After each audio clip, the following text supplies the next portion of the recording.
अथ द्विसप्ततितमो अध्याय। पांडवों के राष्ट्रीय यज्ञ का आयोजन और जरासंध का उद्धार। श्री सुखदेव जी कहते हैं, परीक्षित, एक दिन महाराजा युधिष्ठिर बहुत से मुनियों, ब्राह्मणों, क्षत्रियों, वैश्यों, भीमसेन आदि भाइयों, आचार्यों, कुल के बड़े बूढ़ों, जाति बंधुओं, संबंधियों एवं कुटुंबियों के साथ राजसभा में बैठे हुए थे।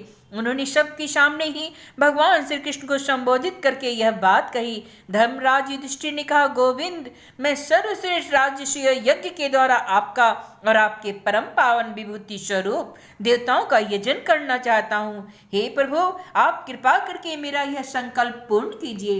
हे कमलनाभ, आपके चरण कमलों की पादुकाएं समस्त अमंगलों को नष्ट करने वाली है। जो लोग निरंतर उनकी सेवा करते हैं, ध्यान और स्तुति करते हैं, वास्तव में वे ही पवित्र आत्मा है।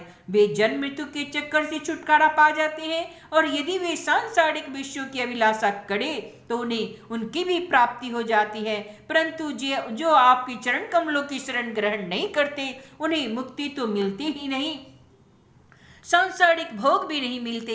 देवताओं के भी हे आराध्य देव, मैं चाहता हूँ कि सांसारिक लोग आपके चरण कमलों की सेवा का प्रभाव देखें। हे प्रभु, कुरुवंशी और संजय वंशी नरपतियों में भी जो लोग आपका भजन करते हैं और जो नहीं करते हैं, उनका अंतर आप जनता को दिखला दीजिए। हे प्रभु, आप सबकी आत्मा समदर्शी और स्वयं आत्मानंद के साक्षात्कार है, स्वयं ब्रह्म है। आपका यह मैं हूँ और यह दूसरा है, यह अपना है और यह पराया है, इस प्रकार का कोई भेदभाव नहीं। फिर जो आपकी सेवा करते हैं, उन्हें उनकी भावना के अनुसार फल मिलता ही है।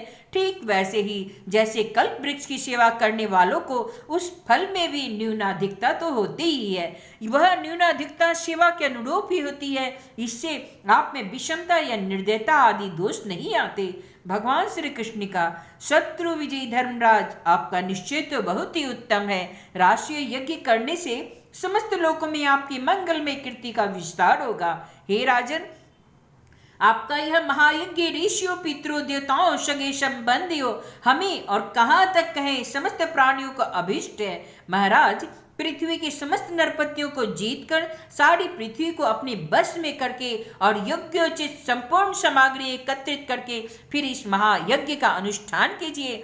महाराज, आपके चारों भाई वायु, इंद्र आदि लोकपालों के अंश से पैदा हुए हैं। ये सब के सब बड़े ही वीर हैं। आप तो परम मनस्वी और संयमी हैं। आप लोगों ने अपने ही सद्गुणों से मुझे अपने बस में कर लिया है। जिन लोगों ने अपनी इंद्रियों और मन को बस में नहीं किया, वे मुझे अपने बस में नहीं कर सकते।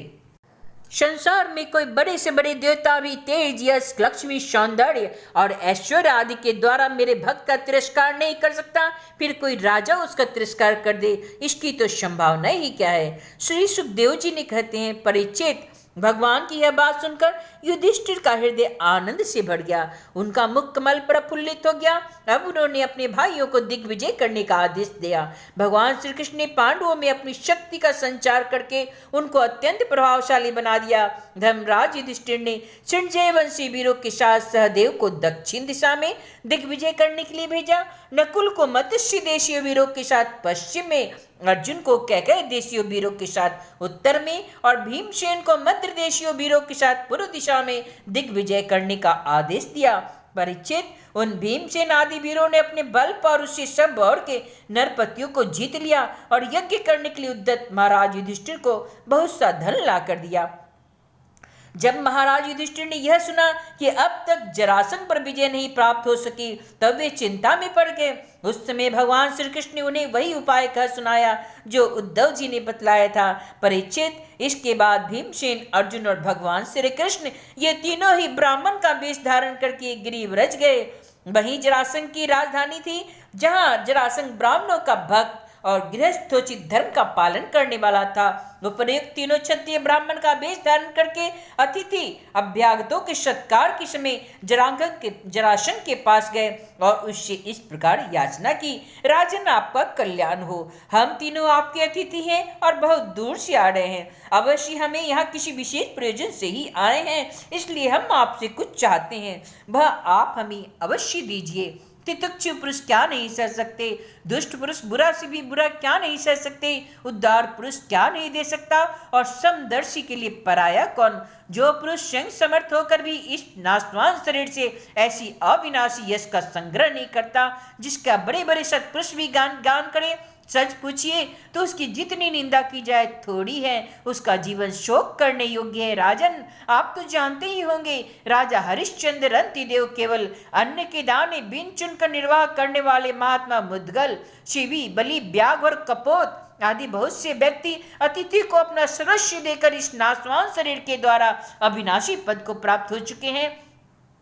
इसलिए आप लोग भी हम लोगों को निराश मत कीजिए। श्री सुखदेव जी कहते हैं, परीक्षित, जरासंध ने उन लोगों की आवाज सुनकर सूरज, सकल और कलाइयों पर पड़े हुए धनुष की प्रत्यंचा की रगड़ के चिन्हों को देखकर पहचान लिया कि ये तो ब्राह्मण नहीं क्षत्रिय हैं। अब वह सोचने लगा, मैंने कहीं न कहीं इन्हें देखा भी अवश्य है। फिर उनके मन ही मन यह विचार किया, ये क्षत्रिय होने पर भी मेरे भय से ब्राह्मण का वेश बनाकर आए हैं। जब ये भिक्षा मांगने पड़ी उतारू हो गए, तब चाहे ये जो कुछ भी मांग ले मैं इन्हें दे दूंगा। याचना करने पर अपना अत्यंत प्यारा दुस्तज शरीर देने में भी मुझे हिचकिचाहट ना होगी। विष्णु भगवान ने ब्राह्मण का वेश धारण करके बलि से धन, ऐश्वर्य सब कुछ छीना, फिर भी बलि की पवित्र कीर्ति सब और फैली, और आज भी लोग बड़े आदर से उनका गान करते हैं। इसमें संदेह नहीं कि विष्णु भगवान ने देवराज इंद्र की राज्य लक्ष्मी बलि से छीन कर उन्हें लौटाने के लिए ब्राह्मण रूप धारण किया था। दैत्यराज बलि को यह बात मालूम थी और शुक्राचार्य ने उन्हें रोका भी था, परंतु उन्होंने पृथ्वी का दान कर ही दिया।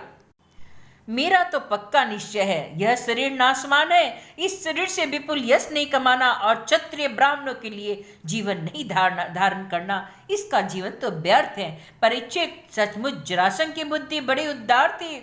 उपयुक्त विचार करके उसने ब्राह्मण वेशधारी श्री कृष्ण, अर्जुन और भीमसेन से कहा, ब्राह्मणों, आप लोग मनचाही वस्तु मांग लो, आप चाहे तो मैं आप लोगों को अपना सिर भी दे सकता हूँ। भगवान श्री कृष्ण का, राजेंद्र, हम लोग अन्न के इच्छुक ब्राह्मण नहीं हैं, क्षत्रिय हैं। हम आपके पास युद्ध के लिए आए हैं। यदि आपकी इच्छा हो तो हमें द्वंद्व युद्ध की भिक्षा दीजिए। देखो, ये पांडु पुत्र भीमसेन है और यह इनका भाई अर्जुन है, और मैं इन दोनों का मेरा भाई तथा आपका पुराना शत्रु कृष्ण हूँ। जब भगवान श्री कृष्ण ने इस प्रकार अपना परिचय दिया, तब जरासंध ठट्ठा कर हंसने लगा और चिढ़कर बोला, अरे मूर्खो, यदि तुमने युद्ध की इच्छा की तो लो, मैं तुम्हारी प्रार्थना स्वीकार करता हूँ, परंतु कृष्ण, तुम तो बहुत डरपोक निकले। युद्ध से तुम घबरा कर भाग जाते थे, यहाँ तक मेरे डर से तुमने अपनी मथुरा नगरी को छोड़ दिया और समुद्र की शरण ली, इसलिए मैं तुम्हारे साथ तो नहीं लड़ूंगा। यह अर्जुन भी कोई योद्धा नहीं है, एक तो अवस्था में मुझसे छोटा है, दूसरा कोई विशेष बलवान भी नहीं, इसलिए यह भी मेरे जोड़ का वीर है ही नहीं। मैं इसके साथ भी नहीं लड़ूंगा। रहे भीमसेन, ये अवश्य मेरे समान बलवान हैं। जरासंध ने यह कहकर भीमसेन को एक बहुत बड़ी गदा दे दी और स्वयं दूसरी गदा लेकर नगर से बाहर निकल आया। अब दोनों रणोन्मत्त वीर अखाड़े में आकर एक दूसरे से भिड़ गए और अपनी ब्रज के समान कठोर गदाओं से एक दूसरों पर चोट करने लगे। वे दाएं बाएं तरह तरह के पैतरे बदलते हुए ऐसी शोभायमान हो रहे थे मानो दो श्रेष्ठ नट रंगमंच पर युद्ध का अभिनय कर रहे हैं। परीक्षित, जब एक की गदा दूसरे की गदा से टकराती, तब ऐसा मालूम होता मानो युद्ध करने वाले दो हाथियों के दांत आपस में भिड़कर चटचटा रहे हैं। यहाँ बड़ी जोर से बिजली तड़क रही है। जब दो हाथी क्रोध में भरकर लड़ने लगती और आग की डालियां तोड़ तोड़ कर एक दूसरे पर प्रहार करते, उस समय एक दूसरे की चोट से वे डालियां चूर चूर हो जाती थी। वैसे ही अब जरासंध और भीमसेन बड़े बेग से गदा चला चलाकर एक दूसरे की कंधों, कमरों, पैरों, हाथों, जंघों और हंसलियों पर चोट कर रहे थे। जब उनकी गदाएं उनके अंगों से टकरा टकरा कर चूर होने लगी, इस प्रकार जब गदाएं चूर चूर होने लगी, तब दोनों वीर क्रोध में भरकर अपने घूसों से एक दूसरे को कुचल डालने की चेष्टा करने लगे। उनके घूसे ऐसी चोट करते मानो लोहे का घन गिर रहा हो। एक दूसरे पर खुलकर चोट करते हुए दो हाथियों की तरह उनके थप्पड़ों और घूसों का कठोर शब्द बिजली की करकराहट के समान जान पड़ता था। परीक्षित, जरासंध और भीमसेन दोनों की गदा युद्ध में कुशलता, बल और उत्साह समान थे। दोनों की शक्ति तनिक भी छीन नहीं हो रही थी। इस प्रकार लगातार प्रहार करते रहने पर भी दोनों में किसी की जीत या हार न हुई। दोनों भी रात के समय मित्र के समान रहते और दिन में छुटकर एक दूसरे पर प्रहार करते और लड़ते। महाराज, इस प्रकार उनके लड़ते लड़ते 27 दिन बीत गए। फिर यह परीक्षित 28वें दिन भीमसेन ने अपने ममेरे भाई श्री कृष्ण ने कहा, हे कृष्ण, मैं युद्ध में जरासंध को नहीं जीत सकता। भगवान श्री कृष्ण जरासंध के जन्म मृत्यु का रहस्य जानते थे और वे यह भी जानते थे कि जरा राक्षसी ने जरासंध के शरीर के 2 टुकड़ों को जोड़कर इसे जीवन दान दिया है। इसलिए उन्होंने भीमसेन के शरीर में अपनी शक्ति का संचार किया और जरासंध के वध का उपाय सोचा। परीक्षित, भगवान का ज्ञान तो अबाध है। अब उन्होंने उसकी मृत्यु का उपाय जानकर एक वृक्ष की डाली को बीचों बीच चीर दिया और इशारे से भीमसेन को दिखाया। वीर शिरोमणि एवं परम शक्तिशाली भीमसेन ने भगवान श्री कृष्ण का अभिप्राय समझ लिया और जरासंध के पैर पकड़ के उसे धरती पर दे मारा। फिर उसके एक पैर को अपने पैर के नीचे दबाया और दूसरे को अपने दोनों हाथों से पकड़ लिया। इस प्रकार भीमसेन ने उसे गुदा की ओर से इस प्रकार चीर डाला जैसे गजराज वृक्ष की छाती चीर डाली।